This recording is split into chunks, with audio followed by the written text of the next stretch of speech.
Qué alegría, doctor Rodolfo y doctor Camilo, volver a esta asamblea anual de la Cámara Colomboamericana, y para volverme a encontrar con un grupo excepcional de empresarios, de emprendedores que hacen tanto por nuestro país y hacen tanto por el bienestar de todos los colombianos. Las más de 1000 empresas afiliadas a la Cámara son un ejemplo de la pujanza, son un ejemplo de la innovación, son un ejemplo del talento exportador y que han sabido además aprovechar lo mejor de nuestros dos mercados, el americano y el colombiano, para tratar de generar más riqueza, más empleo y más crecimiento. De eso se trata el comercio y de eso se trata el acuerdo que tenemos Colombia-Estados Unidos en materia de libre comercio. Yo me acuerdo cuando vine el año 2011, hace 5 años, y nuestra mayor preocupación en ese entonces era si nos iban a prorrogar o no las preferencias de lo que se denominaba la DEA, que fueron unas preferencias que conseguimos cuando abrimos la economía en el año 1991-92 para ver si podíamos exportar sobre todo más flores y algunos productos a los Estados Unidos. Ahora podemos decir, 5 años más tarde, con mucha satisfacción, que esas preferencias se ampliaron muchísimo, se volvieron certeza jurídica y que en mayo ya cumplimos 4 años desde que Estados Unidos aprobó el acuerdo, el TLC, que le dio además una gran estabilidad a nuestras relaciones comerciales. Ustedes saben mejor que yo, la coyuntura mundial en los últimos años no ha sido la más favorable, no ha sido la más propicia para el comercio internacional, no solo por la baja del precio del petróleo y la baja también de muchos de los productos nuestros de exportación, el precio de los productos básicos, sino también porque se ha venido desacelerando los motores que mantenían el comercio y la economía mundial, las grandes economías del planeta. Sabemos que las exportaciones de nuestros productos minero-energéticos hacia Estados Unidos han bajado y han bajado en forma importante por estas circunstancias, y eso además era inevitable. Pero hay que resaltar, y creo que eso es lo importante para ver el vaso medio lleno y no medio vacío, hay que resaltar el comportamiento de las exportaciones no minero-energéticas, que se han venido incrementando en un 11% entre el año 2012 y el año 2015.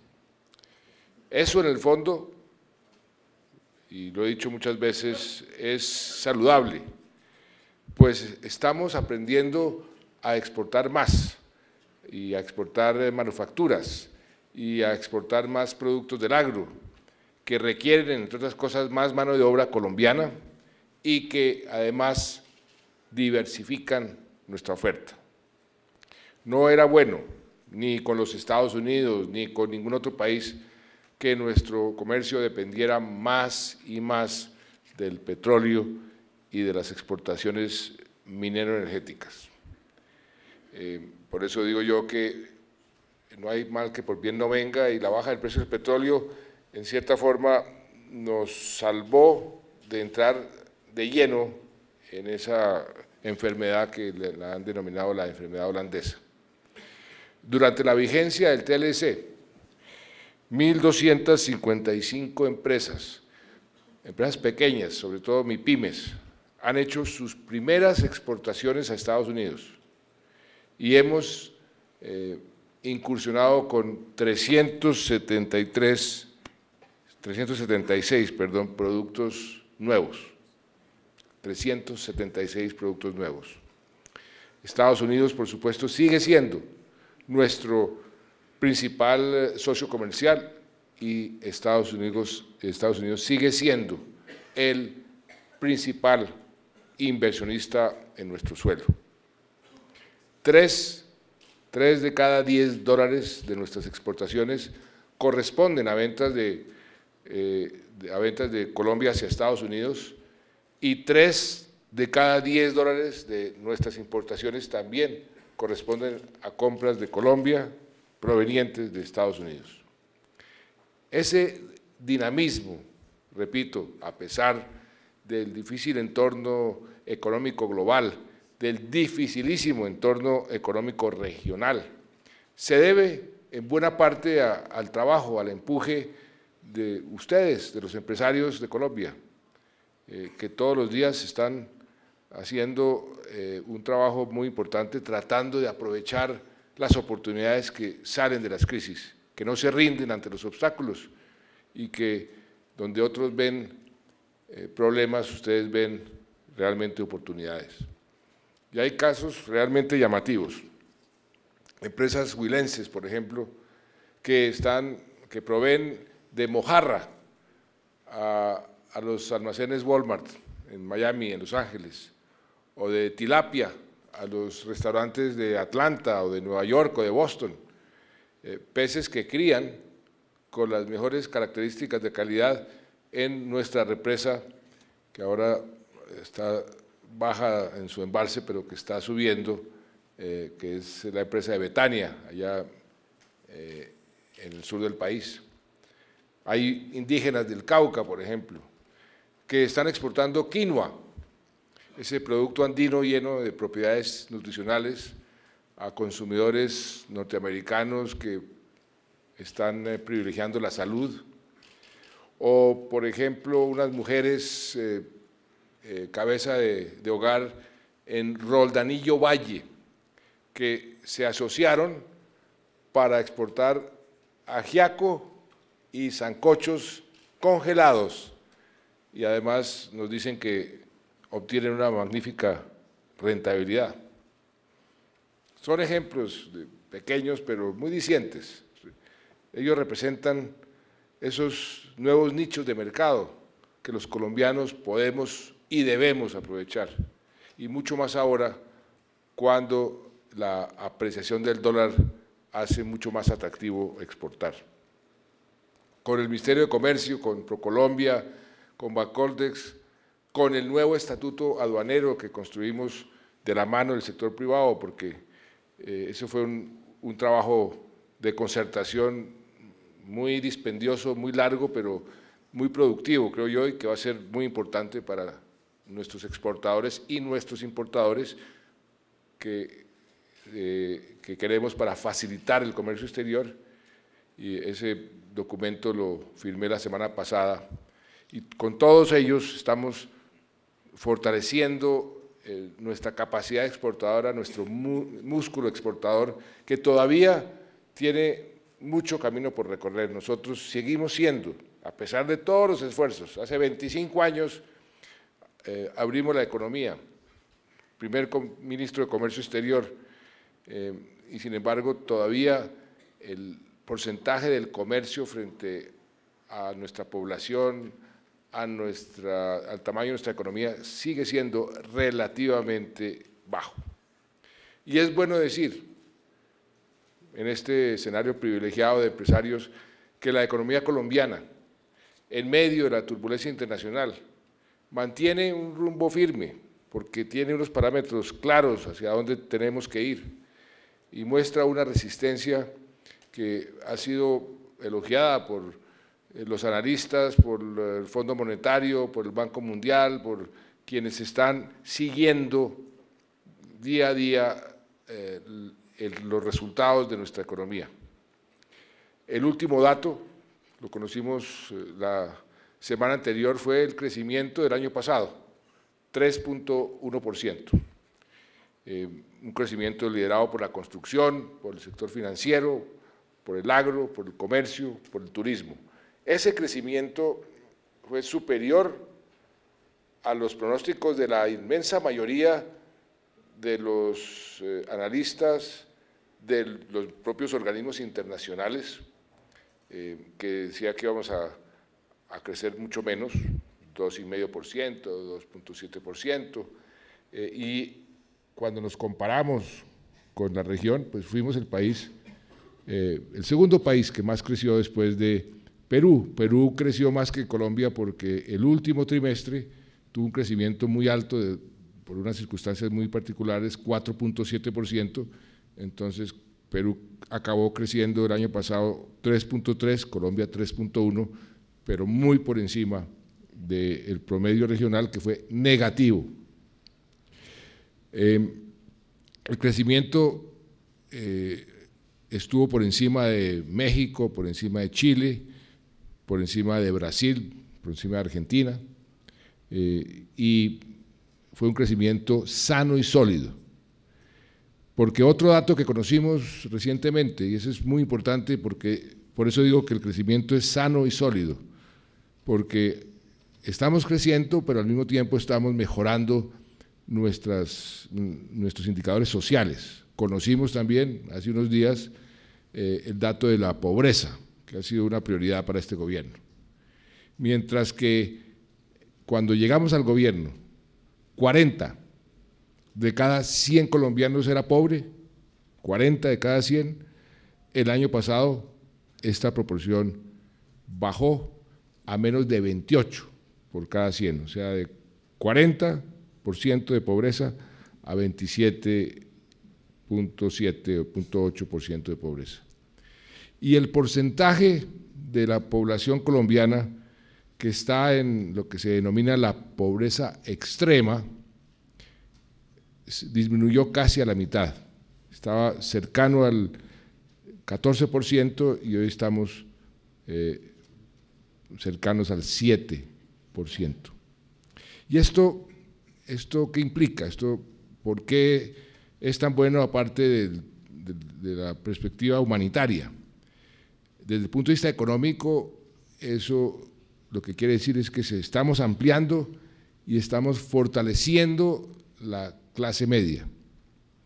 En Colombia, las personas que ahora forman parte de esa clase media, lo que llamamos clase media consolidada, que es la que ya superó el riesgo de volver a caer en la pobreza cuando vienen las épocas de vacas flacas, esa clase media consolidada por primera vez es superior en número a aquellas personas que están catalogadas como personas que están en la pobreza. Y esto es un factor muy importante para el futuro económico del país y para la confianza de los empresarios y de los inversionistas, pues significa que hay más población que está produciendo y también más población que está consumiendo en ese círculo virtuoso que se mueven las economías. Muchos de ustedes aquí presentes que han estado conmigo, que les pregunto, bueno, ¿dónde ven ustedes las fortalezas? ¿Por qué están aumentando sus inversiones? Y me dicen, mire, Colombia es de los países que está creciendo más su economía, pero lo que más nos parece interesante es que no solamente está creciendo su economía, sino que dentro de ese crecimiento está reduciendo la pobreza y nos está poniendo a nuestra disposición muchos más consumidores. Por nuestra parte, estamos trabajando en todas las áreas para lograr que este año, el año 2016, tengamos un desempeño similar al del año pasado. Y hemos identificado claramente cuáles son esos sectores que van a jalonar la economía. Y ahí estamos concentrando nuestros recursos que hemos tenido que recortar por la baja del precio del petróleo que nos ha afectado, pero por eso estamos haciendo una labor de focalización selectiva y con un criterio, aquellos sectores que más generen crecimiento, que más generen empleo. Por ejemplo, el crecimiento de este año va a ser jalonado por la construcción. Ya lo que estamos haciendo durante estos primeros 2 años nos ha demostrado que las políticas han sido muy exitosas y hoy hay una disputa entre el ministro de Vivienda y la presidenta de Camacol. Por primera vez el ministro de Vivienda dice que la construcción va a crecer el 9%, 9%, y la presidenta de Camacol lo rectifica y dice, no, señor ministro, vamos a crecer más del 10%. Esa generalmente era a la inversa. El comercio, el turismo va a ser otro factor que va a seguir jalonando, porque está jalonando mucho la economía.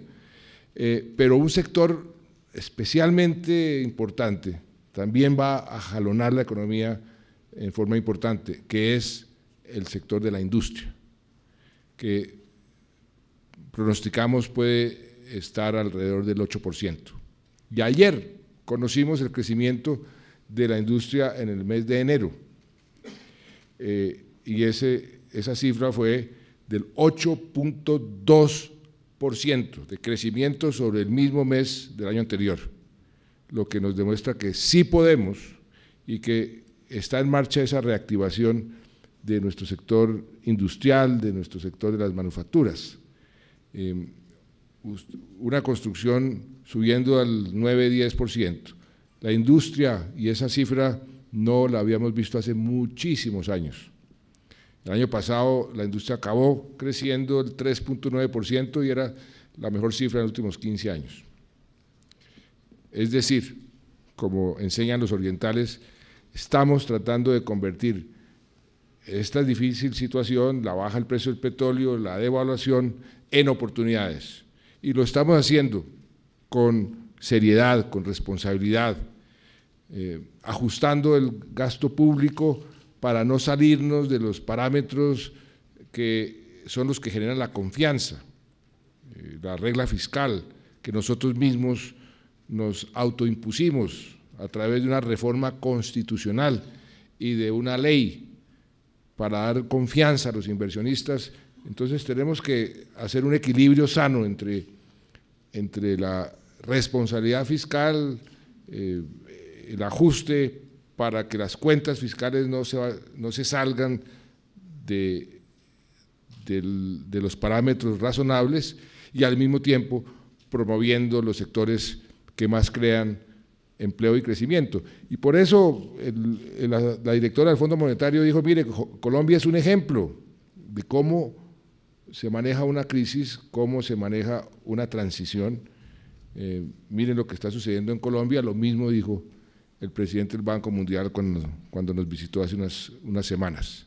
Y avanzamos en algo muy importante, que va a potenciar todo esto, y que creo yo que realmente le va a abrir unas oportunidades a Colombia que nosotros aquí en este salón muchos no habíamos imaginado, porque nunca hemos vivido, y por supuesto es el tema de la paz y la preparación para la etapa del posconflicto, donde los empresarios tienen mucho para aportar, pero también tienen unas enormes oportunidades.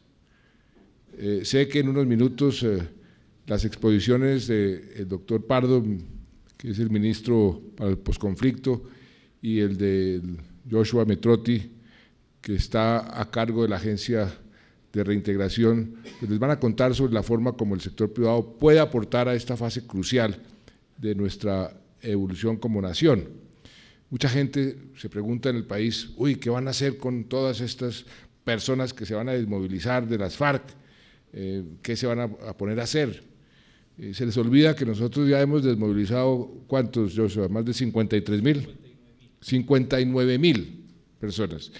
Y yo calculo que en las FARC hay cerca de 7.500 hombres en armas, y démosle una cifra muy generosa, unos 10.000 milicianos, o sea, serían 17.000, simplemente mencionando una posible cifra, porque eso es lo que estamos tratando de determinar ahora allá en La Habana. ¿Cuántos se van a desmovilizar? ¿Cuántos van a ser los que van a entregar las armas? Y ese conteo, pues no lo hemos hecho todavía, lo estamos haciendo. Pero lo que quiero decirles a ustedes es que la capacidad del Estado colombiano para absorber una cifra como esas, que posiblemente inclusive sea inferior, y la capacidad del Estado y de la economía, pues ya está aprobada. Entonces, esa parte no va a ser difícil, eso no va a representar un reto de esos que dice uno qué complicación, como muchos están pensando, porque ya tenemos los instrumentos y el doctor Mitrotti les va además a contar las experiencias que además son muy bonitas. Muchos empresarios que han contratado, desmovilizados, vienen y dicen, hombre, esta gente realmente nos ha resultado muy buena, unos trabajadores inclusive más productivos que muchos de los que no han sido desmovilizados. Pero yo quisiera también hacer unas reflexiones con ustedes para concluir. Por más de medio siglo, más de 50 años, prácticamente desde cuando cualquiera de nosotros tenía memoria, la guerra en Colombia ha sido un obstáculo en nuestro progreso, un obstáculo en nuestro camino hacia el desarrollo. Ha sido, yo lo llamo una especie de freno de mano. Cuando uno trata de manejar y tiene el freno de mano puesto, es mucho más difícil. Y ha sido un lastre que nos ha impedido avanzar a la velocidad que realmente podemos avanzar. Y eso está comprobado. Pero aún en este contexto, como acabamos de ver, Colombia ha avanzado hacia el desarrollo con equidad, y si ha sido así, con ese freno de mano, con un conflicto a cuestas, un conflicto que ha sido muy cruel, ha sido un conflicto muy costoso, no solamente en términos de vidas humanas, sino una guerra de 50 años genera toda una destrucción de la fibra moral de una sociedad, genera todo tipo de efectos colaterales negativos que se van acumulando, uno no se da cuenta, pero se van acumulando. Entonces, si logramos reversar eso, ¿se imaginan cuánto más podríamos hacer como país sin esa guerra, sin ese obstáculo, sin ese freno, sin ese lastre? Hay muchos estudios que se han venido divulgando últimamente. Planeación Nacional tiene unos, la Universidad de los Andes, otros centros de pensamiento, y todos señalan que la economía va a crecer, si se firma la paz, mínimo un 1% más de por vida. Dicen entre 1, 2, en algunas zonas del país puede ser hasta el 8%. Ayer estuve en el Caquetá, allá hablando sobre este tema con las Fuerzas Vivas del Caquetá, un departamento maravilloso, un departamento que tiene todo, y que el conflicto no le ha permitido avanzar porque no llega un peso de inversión. No llega un peso de inversión simplemente porque nadie quiere ir donde hay guerra. Pero ustedes van al Caquetá y eso es un departamento realmente con un potencial enorme en todo sentido. Tiene energía, tiene unas tierras muy productivas, maravillosas, tiene agua, tiene una biodiversidad espectacular, un solo departamento. Así es la mitad de Colombia que no se ha podido desarrollar por cuenta del conflicto. O sea, si estamos ahora creciendo al 3%, y eso que estamos creciendo menos por la baja del precio del petróleo y el entorno internacional, pues imagínense lo que podríamos crecer sin el conflicto, 5, 6, 7, 8%. Y eso lo podemos hacer si hacemos a un lado ese obstáculo, esa guerra. Hace unas semanas nos visitó el expresidente de Sudáfrica, premio Nobel, de Klerk. Tuvimos una charla y contó que la economía de su país se triplicó en los años posteriores a la firma de la paz. Lo mismo ha sucedido en muchísimas otras naciones que han terminado conflictos armados como el nuestro. ¿Cuántas inversiones dejan de hacerse en nuestro país simple y llanamente porque somos un país que está en la lista de los conflictos armados? ¿Cuántos turistas, cuántos estudiantes de Estados Unidos A ustedes no nos dejan venir aquí a las universidades americanas porque somos un país en conflicto. ¿Cuántos empresarios del exterior se abstienen simplemente dicen, mientras Colombia está en guerra, allá no voy? Son muchísimos. ¿Cuánto atraso se ha generado en el campo porque hay zonas vedadas por la violencia? ¿Cuántas futuras víctimas dejarán de caer si terminamos la guerra? Víctimas que mueren, familias que se desplazan, familias que se vienen a los cinturones de miseria de las ciudades y cuya productividad se disminuye entre un 50 y un 80%. Ya hemos tenido ejemplos, familias que se regresan a sus municipios de donde fueron desplazados, lo hemos visto en varios municipios, yo he estado con ellos, y su productividad aumenta vertiginosamente. Dejan de demandar puestos en los hospitales de las ciudades donde estaban hacinados, dejan de demandar puestos en los colegios, en los sitios a donde llegaron desplazados, o sea, es un gana-gana para todo el mundo. Mucha gente en las ciudades dice, no, pero a mí ¿qué me afecta la guerra si esa guerra no es conmigo? Esa guerra está por allá en el campus, nos afecta muchísimo a todos los ciudadanos, porque mucha de esa gente lo que hace es venirse desplazada, demandar de las ciudades, muchas veces no consiguen empleo, se dedican a robar. Por eso esta paz tiene unos beneficios enormes también para no solamente la gente que está viviendo la guerra, sino la gente que está viviendo en las ciudades. Por eso alcanzar la paz es beneficioso desde todo punto de vista. Y no solo el campesino, sino todos, el habitante de las fronteras va a ser beneficiado, que sigue siendo afectado por la violencia. La paz beneficia a todos los colombianos y habrá más inversión, habrá más turismo, habrá más empresas, habrá más oportunidades, porque recursos que hoy además se destinan a la guerra, y son muchísimos, podrán dedicarse a la educación, a la salud, a las vías, a ampliar la cobertura de los servicios públicos, podrán destinarse a fortalecer la seguridad ciudadana, que sé que es un tema que a todos ustedes les concierne y les preocupa. Tenemos muchísima gente de nuestra fuerza pública, en cierta forma, congelada en la guerra. 14.000 soldados allá en el Caguán, en las selvas del Caguán. Toda esa gente se libera, todos esos recursos se liberan y pueden ser utilizados para la seguridad ciudadana de todos nosotros, en las ciudades también. O sea que hay unos beneficios enormes desde todo punto de vista. Vamos a poder tener mucho más tecnología y luchar y enfocarnos en la lucha contra el crimen organizado, contra el microtráfico, contra la delincuencia en las calles. Y todo esto es posible, y solo requiere que todos pongamos algo de nuestra parte, de nuestras empresas, nuestras familias, en el ámbito donde tengamos influencia. Que dejemos un poco el escepticismo, el pesimismo, y pensemos de la inmensa oportunidad que se nos abre. Y quiero dejar claro que, y lo repito muchísimo, y no voy a dejar de repetirlo,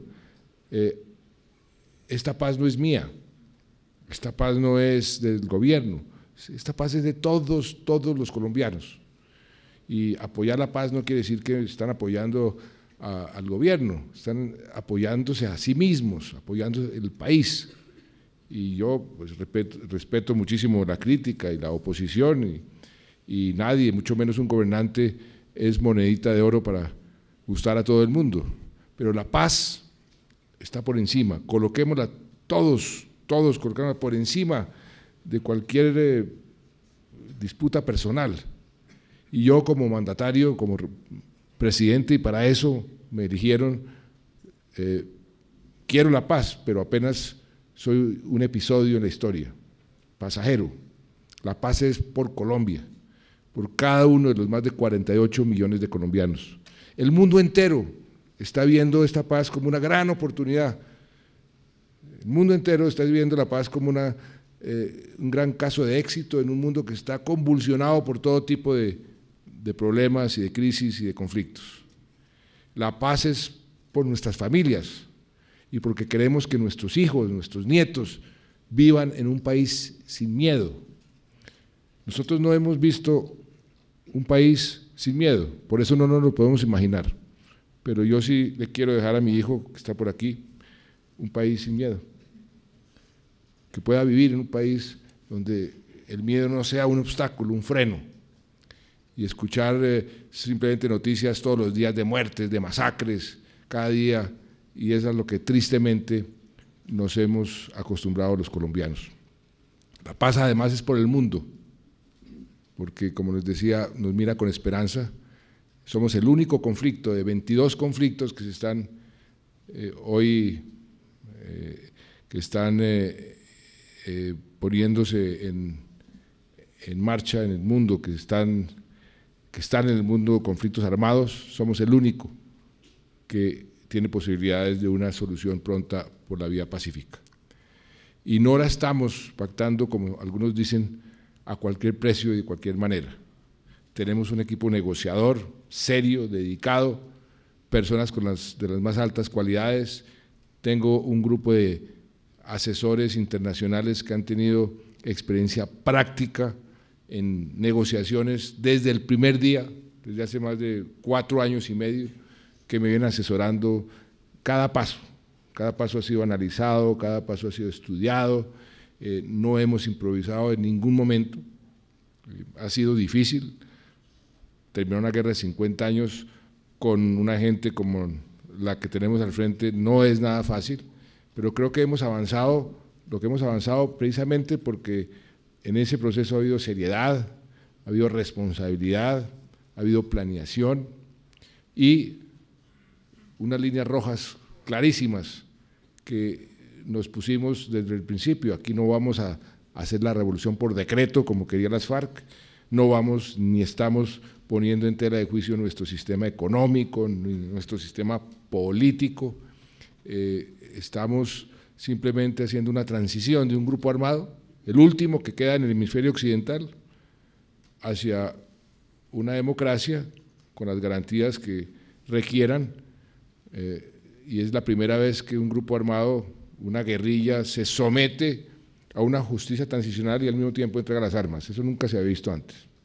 O sea que se ha venido negociando cuidadosamente, y si ustedes se leen, yo les pediría, doctor Camilo, que haga ese ejercicio o hagan un resumen. Si se leen los acuerdos, porque mucha gente comienza a hablar y decir, no, es que aquí están entregando este país al comunismo, léanse los acuerdos que están publicados y verán que esta paz lo que va a traer es bienestar. A nadie se le está poniendo en la picota pública, a nadie se le va a quitar sus bienes, a nacionalizar sus empresas o sus tierras, nada de eso está siendo negociado, todo lo contrario, lo que aquí hay es una apertura de oportunidades como jamás habíamos visto los colombianos.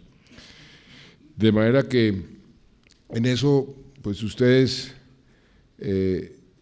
son los protagonistas de todo este proceso, son los que tienen que tomar la decisión. Yo recuerdo unas palabras del presidente Reagan que decía, en nuestra democracia no es el gobierno el que le dice al pueblo qué tiene que hacer, es el pueblo el que le dice al gobierno qué tiene que hacer. We the people. Y we the people, creo yo que también el pueblo colombiano es el que tiene que decir si quiere la paz o no.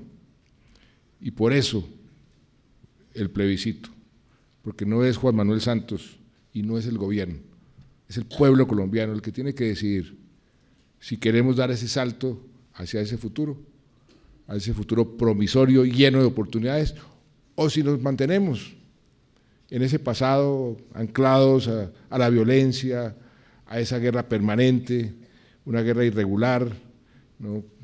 alimentada por el narcotráfico, con las voladuras de los oleoductos, con todo lo que hemos estado acostumbrados.